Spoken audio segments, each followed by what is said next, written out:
Hi everybody, welcome back to my channel. My name is Elena Roberts. I'm a realtor with Right at Home. So today we're going to have a little chat about sump pumps. Why do you need them, how you should maintain them, etc. So I'm actually in a crawl space right now, as you can see.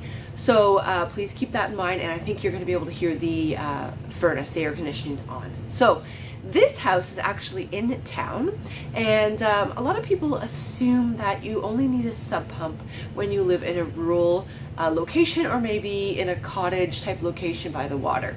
That is incorrect.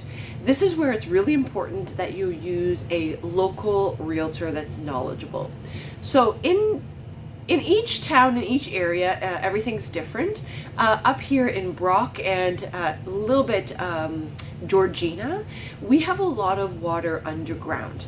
So this particular house is a newer addition. They have a 4-foot crawl space. You didn't have to put a sump pump in. Actually, they were told they didn't have to when they built, but they did.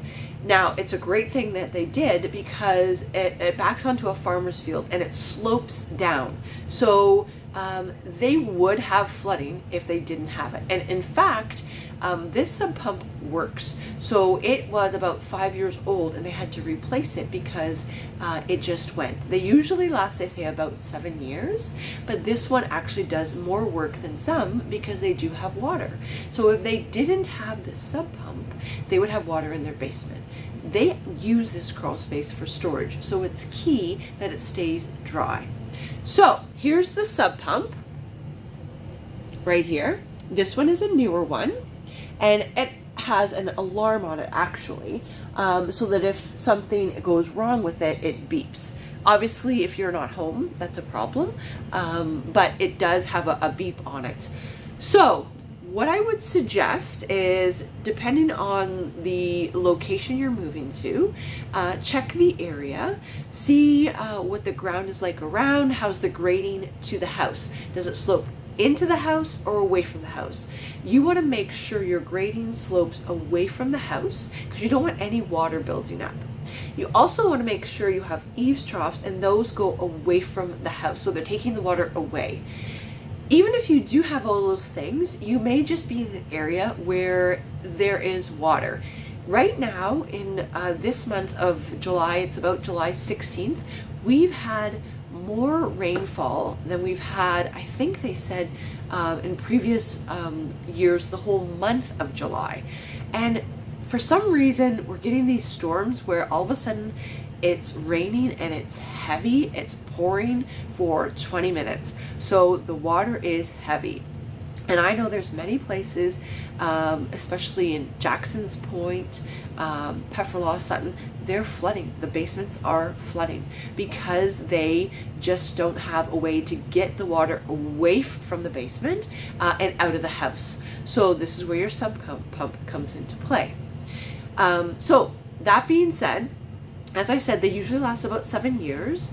You can also buy a backup for them, so a backup generator. So if your hydro goes out, because face it, if it's a storm, they may, the lightning, thunder, whatever, may knock out the hydro. So you can get a backup battery generated one that will kick on, and this will help keep the water out. Now, if you have a finished basement, this is important. A crawl space, a lot of people will say to me, it's a crawl space, why does it matter? This one's finished and it's a cement floor, so you can store stuff, as I said. The ones that aren't, that are just gravel, it may not be a big deal because you're not using them. But let me tell you, water sitting there, even when you're not using the basement, will cause the beams to rot. The water will pool in any location, it will sit there, the moisture will attack the wood, it'll get the insulation. Long story short, you're not going to use the basement, you won't check on it, and you'll go to sell it. Someone will go and check it for their home inspection, and you're going to have an issue come up. I've been there, I've had a house for sale. We didn't know there was a problem, and there was a problem. We had to take care of it. It wasn't that expensive, but a sub pump would have fixed the problem. So I hope this helps you. Once again, not all houses need that. I live in an area that's on a ridge. I live on acreage. I have an old house. It was built, I don't know, late 1800s. I don't have a sump pump. I don't have any water. But I live on a hill. Everything gradually goes down away from my property. So I'm lucky that way, or I'd probably have to put a sump pump in. Please keep in mind, if you live in town, it doesn't mean you may not need a sump pump. Depending on the weather each year, let's say in the spring we have a lot of snow, then we have ice, then we have rain. You may get flooding. So it's just something to keep in mind when you're touring houses, you're looking at houses to buy. Does it have a sump pump? Do you need sump pump? What's the area like? So once again, this is where you need a local realtor to help you out. So I hope you found this helpful. Go ahead and subscribe to my channel for more videos about the area and tips for buyers and sellers. Have a great day.